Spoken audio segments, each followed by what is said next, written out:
BA प्रथम की छात्राओं, हम लोग राजनीति विज्ञान के द्वितीय प्रश्न पत्र भारतीय राजनीतिक विचारक के अंतर्गत हम आज पढ़ेंगे गोपाल कृष्ण गोखले।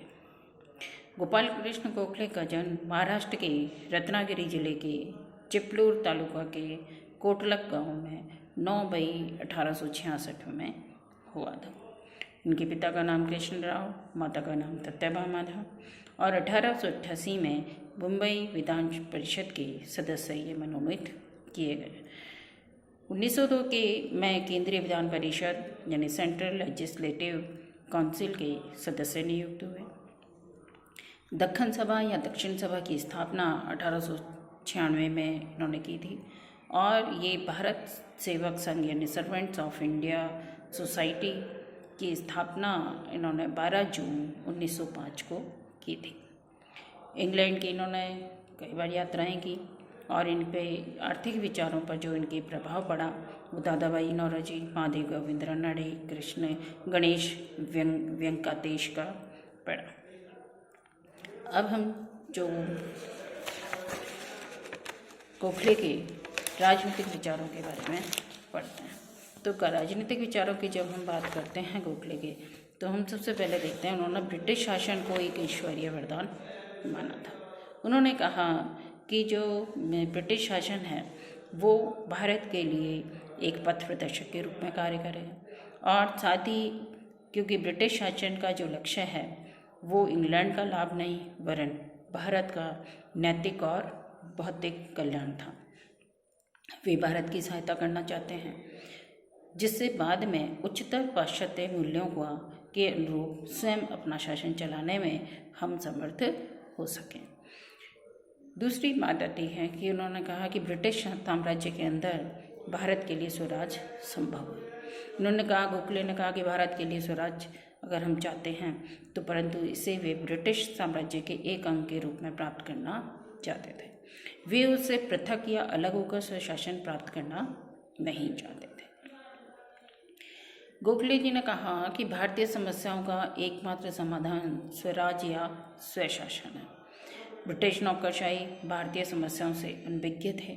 उनकी नियुक्ति केवल 5 वर्ष के लिए होती थी तो भारतीयों के प्रशासन से भारतीय जो हैं वो इस प्रशासन से अनभिज्ञ रहते थे तथा उन्हें अपनी योग्यताओं क्षमताओं के विकास का अवसर नहीं मिलता था। तो इसीलिए उन्होंने कहा कि हम स्वशासन में या स्वराज में ही ये संभव हो सकता है। फिर आता है कि संवैधानिक साधनों में वो विश्वास करते थे। उन्होंने कहा अनुनय विनय पर आधारित हमारा विरोध होना चाहिए। आग्रह, समाचार पत्र, मंच, भाषण, अधिवेशन, प्रस्ताव, प्रार्थना, स्मरण पत्र, प्रतिनिधिमंडल, विचार विमर्श, इनके द्वारा ही हम इनका निष्क्रिय प्रतिरोध ये कर सकते हैं तकनीक। और उन्होंने कहा कि करों का ना देना भी एक प्रकार का विरोध है। फिर बाद में उनका स्वदेशी का समर्थन और बहिष्कार का विरोध, यानी उन्होंने कहा कि जो स्वदेशी हैं हमारी जितनी भी आवश्यकताएं हैं वो हमारी किस में होनी चाहिए, हमारे स्वदेश में बनी हुई वस्तुओं का प्रयोग करने से होनी चाहिए। इसीलिए उनके प्रति हमारी भक्ति होनी चाहिए। तो उन्होंने कहा स्वदेशी अपने भौतिक स्वरूप में आर्थिक है, इस स्वरूप में स्वदेशी देश को आत्मनिर्भर बनाएगा और आयात पर आश्रितता घटेगी। आर्थिक निर्यात साधनों के निर्गम पर रोक लगाते हैं। इसलिए उन्होंने कहा कि इससे क्या होगा, स्वदेशी वस्तुओं का प्रयोग करने से हमारे देश का जो है औद्योगिक विकास भी होगा। इसीलिए उन्होंने कहा कि स्वदेशी के आर्थिक स्वरूप के बारे में वो ये मानते थे कि देश में पूंजी, उद्यम साहसिकता और कुशल तकनीक यंत्रों की कमी है, लेकिन इन कमियों के अभाव में भी क्या हम इनका निराकरण कर सकते हैं और हमने ब्रिटिश वस्तुओं का परित्याग करना चाहिए।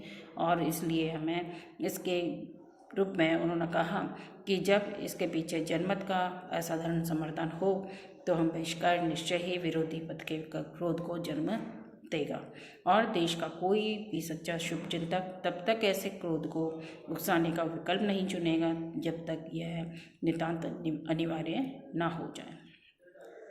अब हम देखते हैं राजनीति का आध्यात्मिकरण। आध्यात्मिकरण से तात्पर्य उन्होंने कहा कि साध्य और साधन की पवित्रता से है। नैतिकता और उच्च आदर्शों को प्राप्त करने के लिए उन्होंने राजनीति में धर्म, नैतिकता, चरित्र और सार्वजनिक सेवा, परित्याग और साध्य साधनों की पवित्रता पर बल दिया। ये तो है राजनीतिक आध्यात्मिकरण। तो इसमें उन्होंने कहा कि जिससे ईश्वर पर विश्वास तभी डगमगाता नहीं है। इन गुणों से युक्त होकर एक कार्यकर्ता को अपने मिशन का कार्य शुरू करना चाहिए। अब आता है हिंदू मुस्लिम एकता। उन्होंने कहा कि हिंदू मुस्लिम क्योंकि एक होना चाहिए। उन्होंने कहा था कि ये भारतीय राजनीति के लिए एक सामान्य सत्य है कि एक राष्ट्र के रूप में भारत का तब तक कोई भविष्य नहीं है जब तक कि सभी सार्वजनिक मामलों में दो बड़े समुदायों में पर्याप्त मात्रा में एक सहयोग की भावना का विकास नहीं किया जाए और उसे स्थायी नहीं बनाया जाए। इसीलिए उन्होंने कहा कि उन्हें एक साथ कष्ट सहन करना, एक साथ खुशी मनाना और एक प्रकार की आकांक्षाएं रखना ही राष्ट्र के निर्माण में सहायक हो सकते हैं। इसीलिए उन्होंने कहा कि हिंदू मुस्लिम एक होने चाहिए। फिर है एक सफल सरकार के लिए 4 चुनौतियां होती हैं। 4 चुनौतियां क्या हैं? उन्होंने कहा कि लोगों की नैतिक और भौतिक उन्नति को जानने के लिए यह जानना आवश्यक है कि सरकार ने शिक्षा के विस्तार, स्वास्थ्य की रक्षा, कृषि की उन्नति और औद्योगिक विकास के लिए क्या किया। स्थानीय स्वशासन की संस्थाओं में लोगों की सहभागिता कितनी है। तीसरी बात है विधान परिषद अथवा नीति निर्धारण करने वाली संस्थाओं में लोगों की सहभागिता कितनी है। चौथी बात है सरकारी सेवाओं में भारतीयों की मात्रा कितनी है। तो ये है हमारी एक कसौटी या चुनौतियां हैं 4 जिनमें कि हमारा ध्यान होना चाहिए, जागरूक होना चाहिए। फिर है विकेंद्रीकरण का समर्थन। गोखले शक्तियों के विकेंद्रीकरण के पक्ष में थे।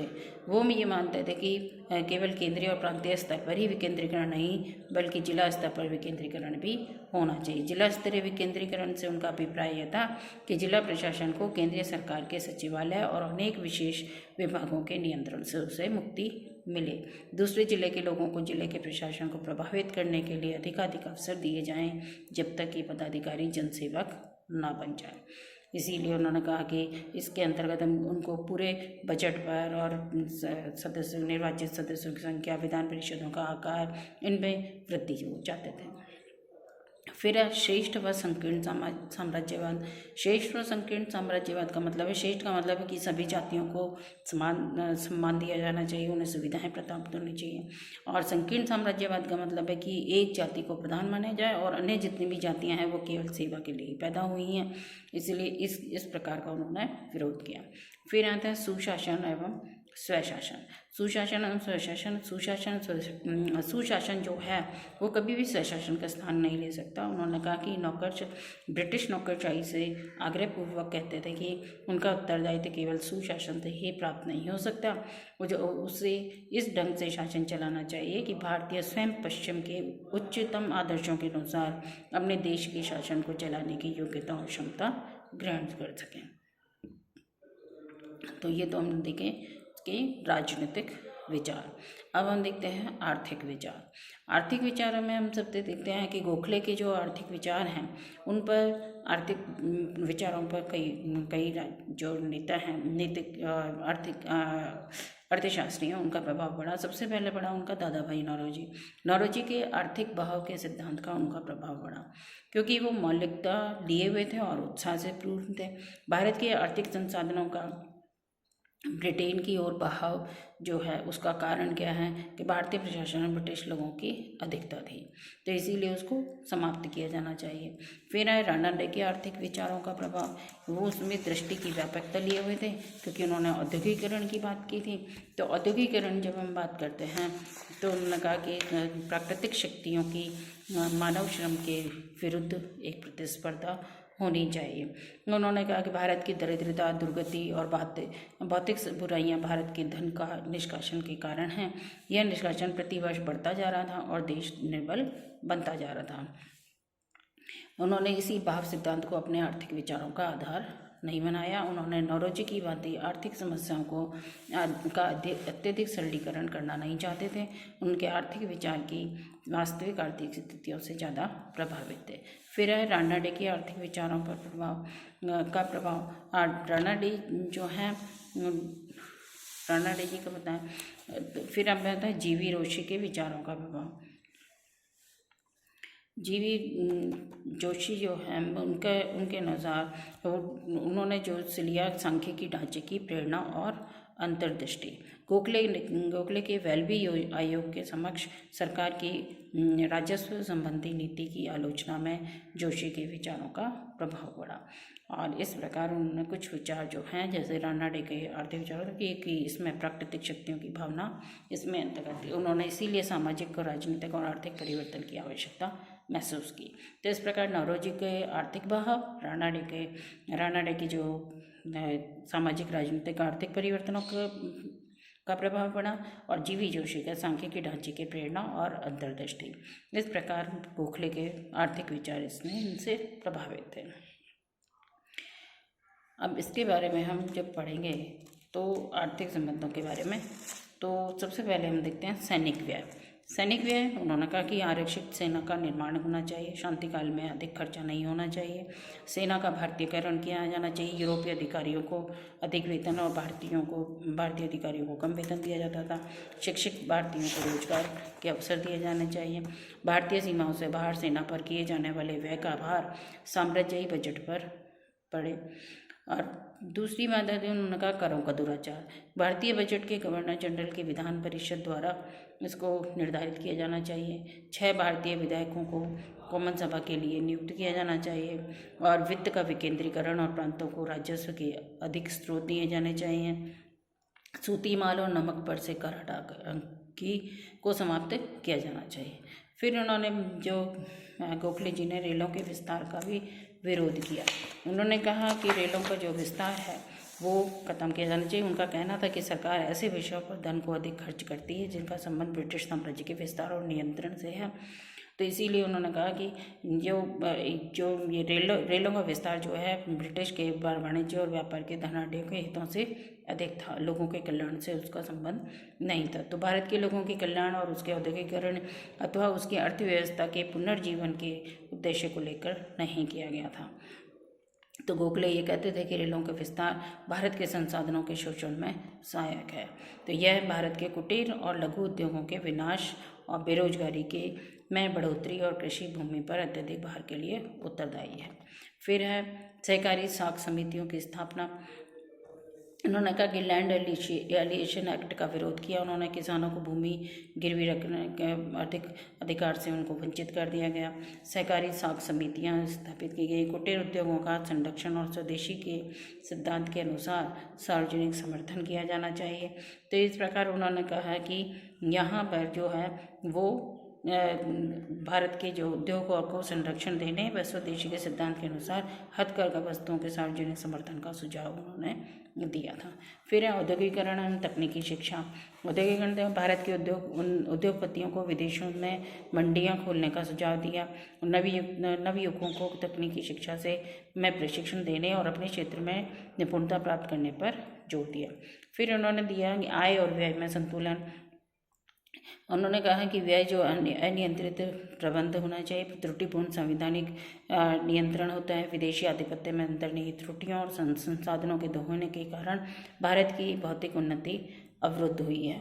तो इस प्रकार उस पर विरोध होना चाहिए। इसका भी इसमें उन्होंने कहा कि इसमें संतुलन स्थापित होना चाहिए, जितनी आय है उतना व्यय होना चाहिए। फिर व्यय को इंग्लैंड और भारत के बीच बांटना चाहिए। गोखले का मत था कि भारत सचिव साम्राज्य कैबिनेट का सदस्य होता है, अतः उसके और व्हाइट हॉल के कर्मचारियों पर होने वाले व्यय को केवल भारतीय राजस्व पर भारित नहीं होना चाहिए, बल्कि उसे इंग्लैंड और भारत के बीच बराबर बांटना चाहिए। फिर है गोल्डमान कोष। जब भारत में गोल्ड मुद्रा का प्रचलन शुरू किया गया तो भारतीय मुद्रा को ब्रिटिश मुद्रा बॉन्ड में बदलने के उद्देश्य से एक गोल्डमान कोष की स्थापना की गई। गोखले ने इसका विरोध किया। फिर है संरक्षणवाद का समर्थन। जब तक भारत का औद्योगिक विकास नहीं हो जाता और उसके उद्योगों में विकसित देशों के से प्रतिस्पर्धा करने एवं बाजार में ठहरने की क्षमता पैदा नहीं हो जाती, तब तक संरक्षण की सतर्क और विवेक संगत नीति का अनुसरण किया जाना चाहिए। संरक्षणवाद क्या है? भारत के उद्योगों को ऐसे राज्य संरक्षण की आवश्यकता है जो उन्हें पश्चिमी उद्योगों की अनियंत्रित प्रतियोगिता से तो बचाए, साथ ही एकाधिकारवादी प्रवृत्तियों और आर्थिक साधनों के केंद्रीकरण से को जन्म न दे।